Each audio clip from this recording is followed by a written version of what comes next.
ও আমার বাপজিরা, আমি আপনাকে বলছিলাম আল্লাহর পক্ষ থেকে সবকিছু হয় না, আমাদের পক্ষ থেকে হয়।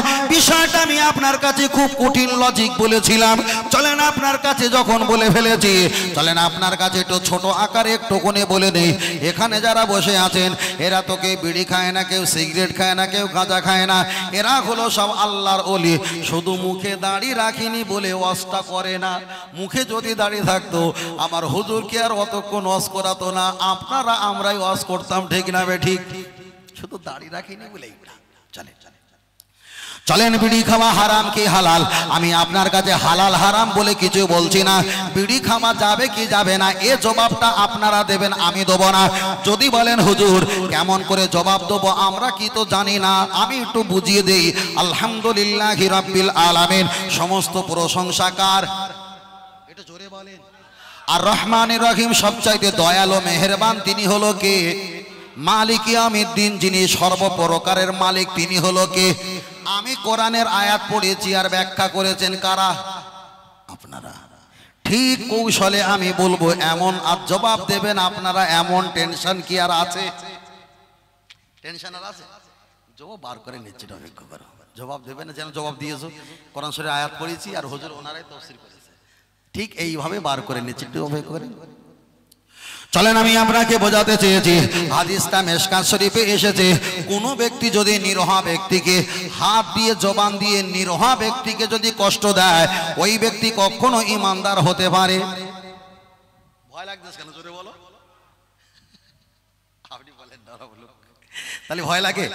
তাহলে কোনো ব্যক্তি যদি হাত দিয়ে জবান দিয়ে নিরহ মানে নিষ্পাপ, কোনো অন্যায় করিনি, বদমায়েশ করিনি, এমন ব্যক্তিকে যদি জবান দিয়ে হাত দিয়ে কষ্ট দেওয়া হয়, খোদ রাসূল মিশকাতের হাদিসে বলেছেন ওই ব্যক্তি কখনো হারগিজ ইমানদার নেহি হো सकता, কখনো ইমানদার হতে পারে না। চলে তৃতীয় নাম্বার, আপনি চায়ের দোকানে গেছেন, চায়ের দোকানে গিয়ে আপনি একটা সিগারেট কিংবা বিড়ি ধরিয়েছেন। আমি ফের বলছি, বিড়ি খাওয়া হালাল না হারাম এটা আমি বলবো না, কিন্তু জবাব আপনারা দেবেন এটা আমি আশাবাদী। আপনি চায়ের দোকানে বসে আপনি একটা সিগারেট কিংবা বিড়ি ধরিয়েছেন। এখন পাশে আমরা তিনজনা বসে আছি, আপনি বিড়ি ধরিয়েছেন। আপনার বিড়ি যখন দেখা যায় ধোঁয়া যখন ছাড়া শুরু হয়েছে, যারা বিড়ি খায় না ওই ধোঁয়া কি খুশবু লাগে না দুর্গন্ধ লাগে? দুর্গন্ধ লাগে, দম আটকে যায়। এবার বলেন আপনি বিড়িটা হাত দিয়ে ধরেন না পা দিয়ে? হাত দিয়ে ধরেন। তাহলে হাত দিয়ে বিড়ি ধরেছেন, ধোঁয়াটা ছাড়েন কোন দিয়ে? নাক দিয়ে। তো ওটা মাঝে সাঝে, কিন্তু বেশিরভাগ হয় জবান দিয়ে, মুখ দিয়ে ধোঁয়া ছাড়েন। তাহলে হাত দিয়ে বিড়িটা ধরলেন আর জবান দিয়ে ধোঁয়াটা ছাড়লেন। আপনার হাতের কারণে আর জবান থেকে ধোঁয়া ছাড়ার কারণে চায়ের দোকানে চারজন বসেছিল নিরহ কাস্টমার, তোমার ধোঁয়ার অত্যাচারে তিনজন কাস্টমার ছাড় করে উঠে চলে গেছে। তাহলে হাতের কারণে জবানের কারণে নিরহ ব্যক্তিকে কষ্ট দিলে ওই ব্যক্তি তো ইমানদার। এবার আপনি বলেন বিড়ি খাওয়া হালাল না হারাম? বলে তো চলে হে বিড়ি খাওয়া মাকরুহ। আমি যদি এখানে পড়ি আমি 22টা হাদিস পড়তে পারি বিড়ি খাওয়ার এগেইনস্টে। 22টা হাদিস পড়তে শুধু বিড়ি খাওয়ার এগেইনস্টে। পৃথিবীর কেউ আর বলতে পারবে না যে বিড়ি খাওয়া মাকরুহ, বুঝেন না? তার ভিতরে পড়া কোরআনের আয়াত পড়বে। আর ফের বলছি আপনি খাবে খান, তবে যারা বিড়ি খায় ওদের মোবাইলটা দুর্গন্ধ। হুজুর ঠিক না বেটি? যারা বিড়ি খায় ওদের জামা দুর্গন্ধ। যারা বিড়ি খায় ওরা যে বালিশে মাথা দেয় ওই বালিশটা মেশকে আতরের মতো দুর্গন্ধ। যারা বিড়ি খায় ওরা যে কামরা ঘুমায় ওই কামরা দরজা খুললে দুর্গন্ধ। যারা বিড়ি খায় ওদের বাইকের পিকআপ ধরলে দুর্গন্ধ। যারা বিড়ি খায় ওদের সাইকেলের হ্যান্ডেল ধরলে, কভার ধরলে ওটা দুর্গন্ধ। যারা বিড়ি খায় ওদের গা চেহারা থেকে দুর্গন্ধ হয়। চলেন একটা হাদিস পড়ি। রাসূল বলেছেন আত্তুহুরু শাতরুল ঈমান আও কামা ক্বালা আলাইহিস সালাম, পরিষ্কার পরিচ্ছন্নতা যিনি থাকে উনি হলো ঈমানদার দাবি করা ব্যক্তি। যিনি দুর্গন্ধময় থাকে উনি ইমানদার বলে দাবি করতে পারবে না।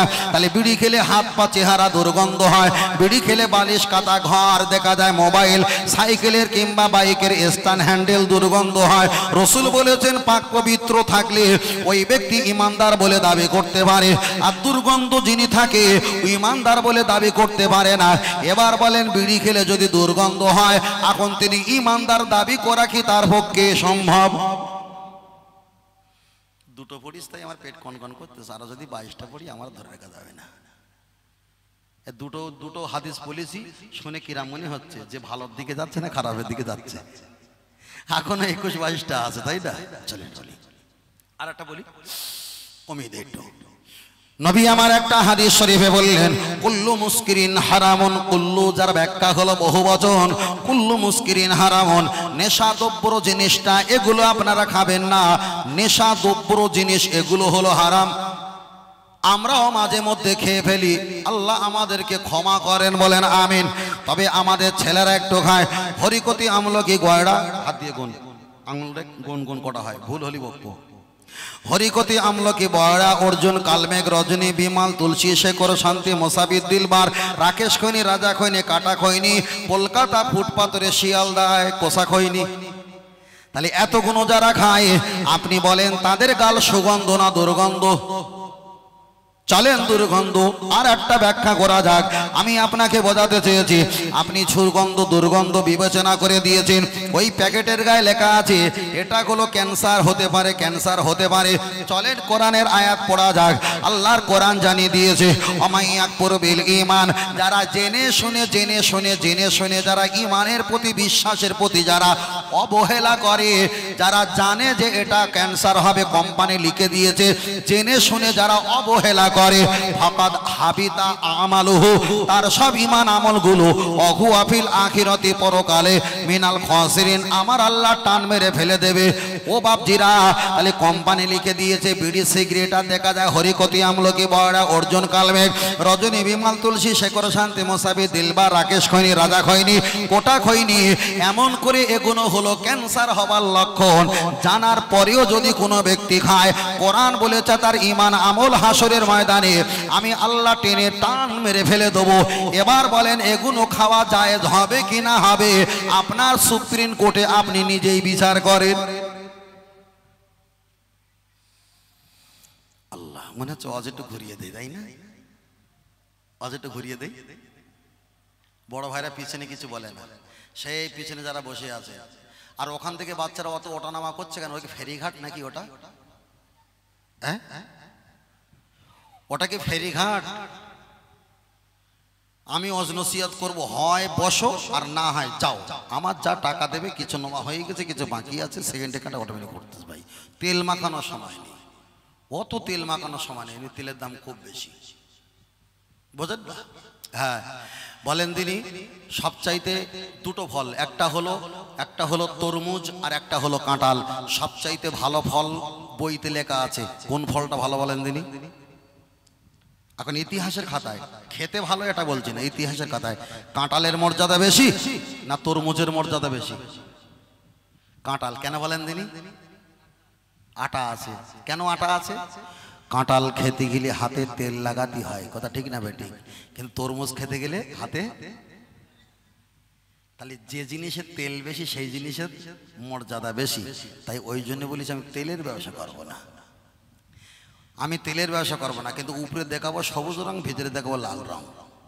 হয়তো কথাটা বলবো কর্কশি কষা, আমার কথায় কোনো রসকস কিছু থাকবে না, উপরে একটা রং দেখাবো, কিন্তু যতটুকু বলবো ততটুকু আপনার কল্যাণ আর মাগফিরাতের জন্যই বলবো। বলো সুবহানাল্লাহ, বুঝলেন না? আল্লাহ ও আমার বাপজিরা, চলে না গিয়ে যাবে যে লক্ষ্য করে দেখা যায়, আমি আপনার কাছে বোঝাতে বলতে অনেকটা বিষয় বলে ফেলেছি। তবে একটু ঘড়ির কাঁটা দেখি, ভাই কত দূর গেছিস? 12:30 পাটটা বাদ দেয় না, যারা বিড়ি ঘোরা সারা বাড়িকে যাবে, হুজুরার ওয়াজ খুঁজে পায় না, ওর বলে লাভ নেই ভাই, ওরা ফোন টোন করে কালকে রাজার উল্টো পাল্টা বলবে।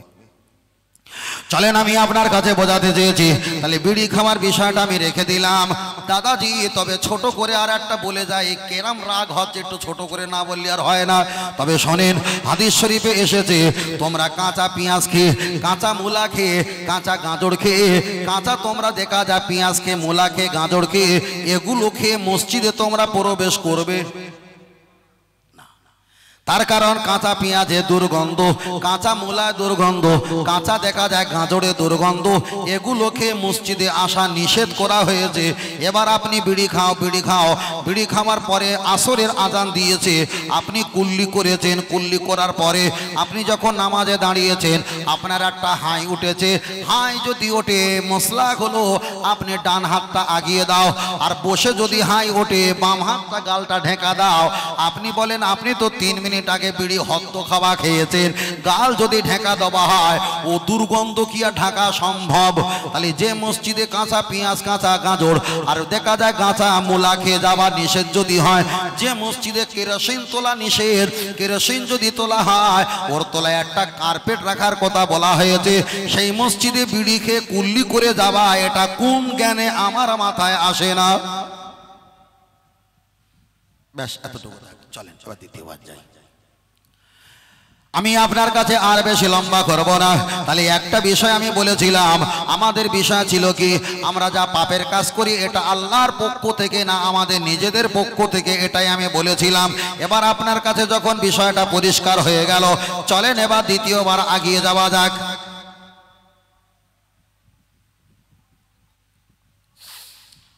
ও আমার জামাত যুবকেরা, লক্ষ্য করে দেখা যায়, ফের আমি আপনাকে বোঝাতে চেয়েছি, এখানে ছেলেরা বসে আছেন, ছোট ছোট মাসুম বাচ্চারা আছে, পর্দার আড়ালে আমার মায়েরা, চাচিরা, আম্মা জানেরা আছে, কিন্তু এখানে যারা আমরা বসে আছি দেখা যায় 10%-এর ভিতরে 80% আমরা মার্ডারকারী আর হত্যাকারী।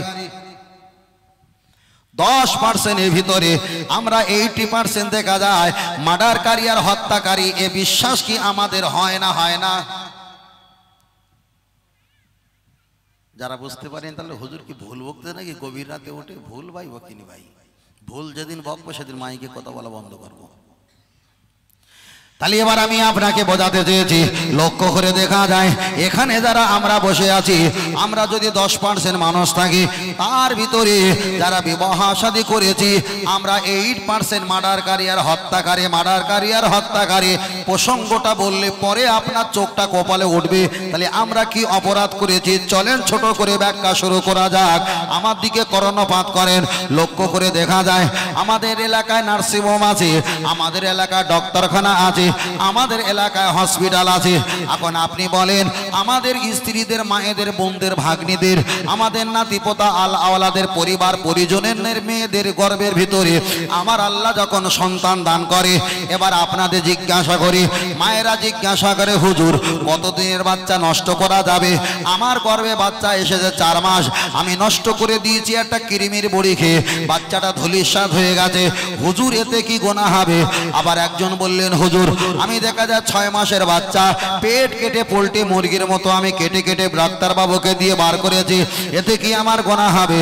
আবার অনেকে বলবে হুজুর আমি তো অপারেশন হয়েছি, নাড়িটা নিয়ে ডাক্তার বাবু মুড়ি দিয়ে লাস্টিক জড়িয়ে দিয়েছে, এখন অপারেশন হয়েছে, এতে কি আমার গোনা হবে? আবার অনেকে বলবে হুজুর আমি তো বড়ি ব্যবহার করে বাচ্চা নেই না, স্বামী স্ত্রী এক জায়গায় থাকি, বাচ্চা আমি নেই না, বড়ি ব্যবহার করি, এতে কি আমার আল্লাহ গোনা নেবে? ফের আমি আপনার কাছে ছোট আকারে বলছি, পৃথিবীতে যত রকমের প্রসেসিং আছে, বাচ্চা না নেওয়ার ধান্দা করে সমস্ত প্রসেসিং ব্যবহার করাটাই হারাম। শেষ কথা বুঝতে পেরেছেন? একটু ভালো করে বুঝে নেবে, বেশি খুলে বলতে হবে না। যদি বেশি করে খুলে বলি ভাই তাহলে কিন্তু আর আপনাদের মান সম্মান থাকবে না, আর আমারও থাকবে না। চলেন চলেন। তাহলে একটা বিষয় আপনার কাছে পরিষ্কার হয়ে গেল। চলেন এবার দ্বিতীয়বার অপশন আপনার কাছে যাই। তাহলে কতদিনের বাচ্চাটা নষ্ট করা যাবে?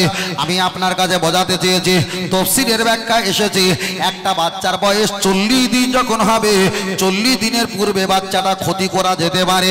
কেউ বলেছে 43 দিন, কেউ বলেছে 40 দিন। এখনো পর্যন্ত হাদিসটা আমার মোবাইলে কপি করা আছে, চাইলে আমি আপনাকে হাদিস শরীফ থেকে 86 হাদিস থেকে দেখাতে পারি। কেন এটাই হলো এমন একটা পরিবেশ, আপনি বলবেন আপনাকে তো কেউ কন্ট্রোল করতে পারে, রিসিভ প্রশ্ন করতে পারে, ওই জন্য আমি মোবাইলে জমা রেখেছি। চলেন একটাবার আগিয়ে যাওয়া যাক।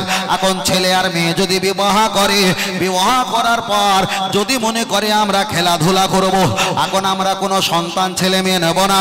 শরীয়তের মাসলা হলো 40 দিন যখন আপনার গর্ভে স্ত্রী বাচ্চা থাকবে, পুরুষ দেখা যায় সন্তান থাকবে, ওই বীর্যটা যখন থাকবে ডক্টর বাবুর কাছ থেকে কাট নিয়ে যখন প্রস্রাব স্তেঞ্জা যখন পরীক্ষা করলে মনে করেছেন ওটা আমার সন্তান এসে গেছে, 43 দিন কিংবা 40 দিন যদি হয়, এর পূর্বে বাচ্চাটা যদি আসে, ওই বাচ্চাটা ক্ষতি করলে কোনো সমস্যা হবে না।